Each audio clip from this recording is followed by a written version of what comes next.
Ladies and gentlemen, it's now my pleasure and deep honor to introduce Secretary of Defense of the United States of America, the Honorable Lloyd J. Austin.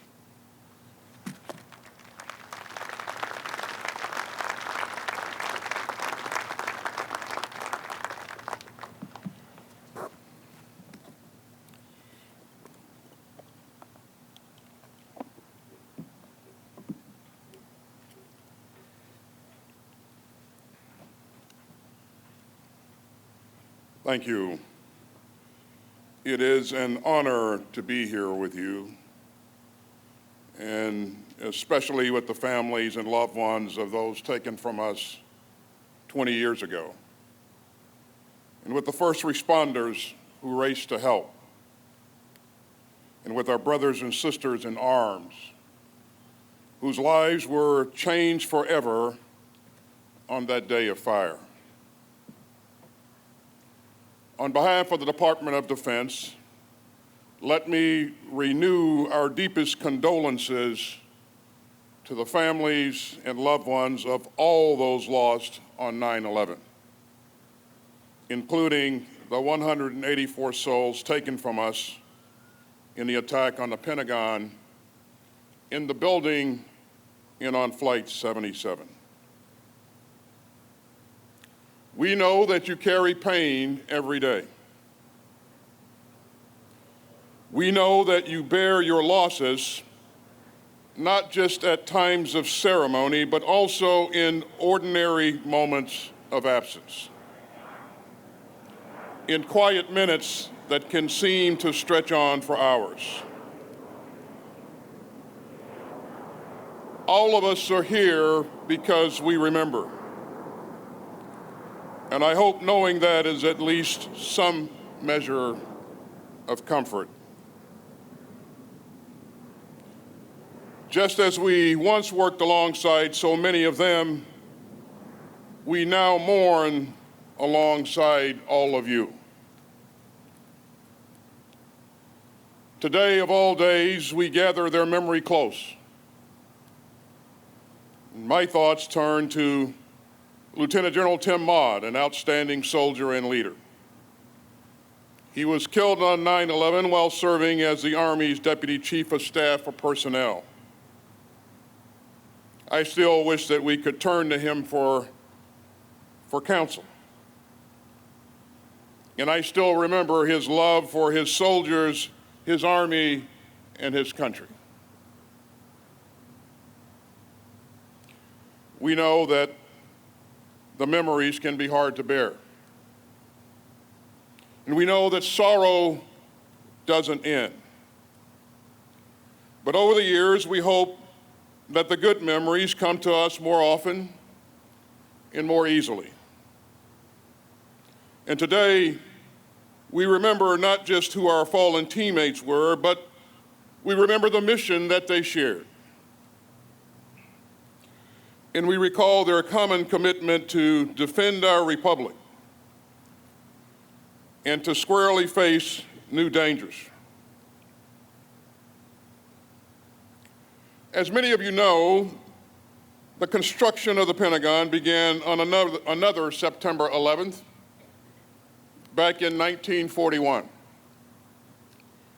As war raged overseas, workers with steam shovels began digging that morning into the Virginia clay. Historians say that it was a perfect late summer day,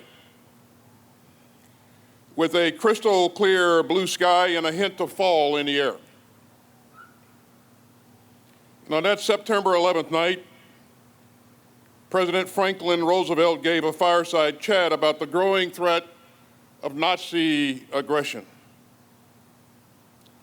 America's attention was turned inward and focused on the Depression. But the president was sure that his fellow citizens, whom he called hard-headed and far-sighted, would meet the challenge of fascism. He said, "The American people have faced other grave crises in their history. With American courage, with American resolution. they will do no less today. And the President added that his fellow citizens knew that times of testing call for clear heads and fearless hearts. Clear heads and fearless hearts.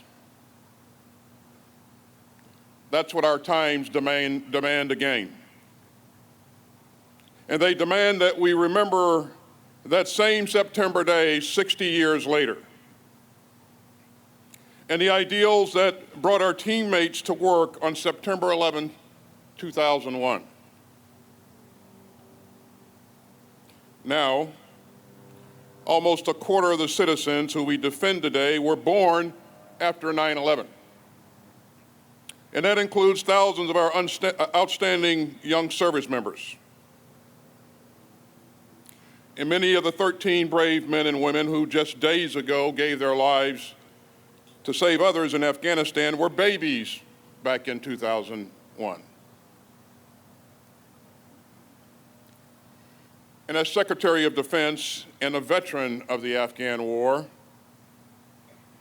let me underscore again how much we owe to all those who fought and to all those who fell while serving our country in Afghanistan.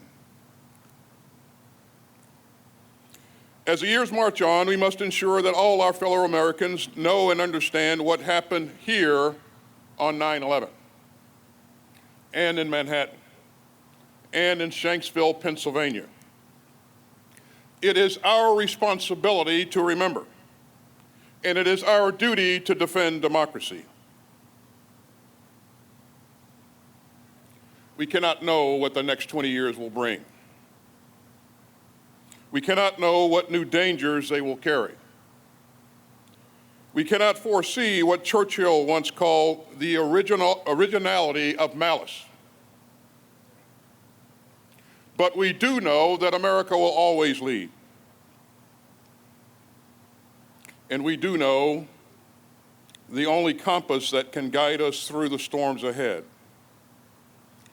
It is our core values and the principles enshrined in our Constitution: liberty, rights, the rule of law,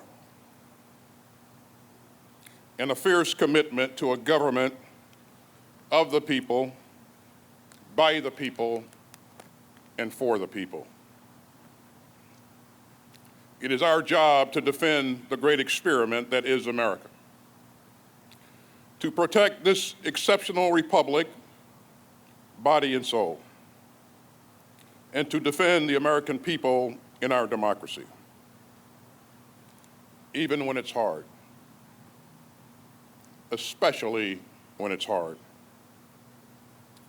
And ladies and gentlemen, we must be tireless guardians of our ideals as well as our security, because we cannot have one without the other. Let me thank again the families of the loved ones and survivors for all that you have given and for the inspiration that you provide. The hallways that we tread were the ones that so many of them walked. It will always be our duty to fulfill their missions and to live up to their goodness and to stand guard over this democracy. We still work here. We still remember. May God protect the United States of America.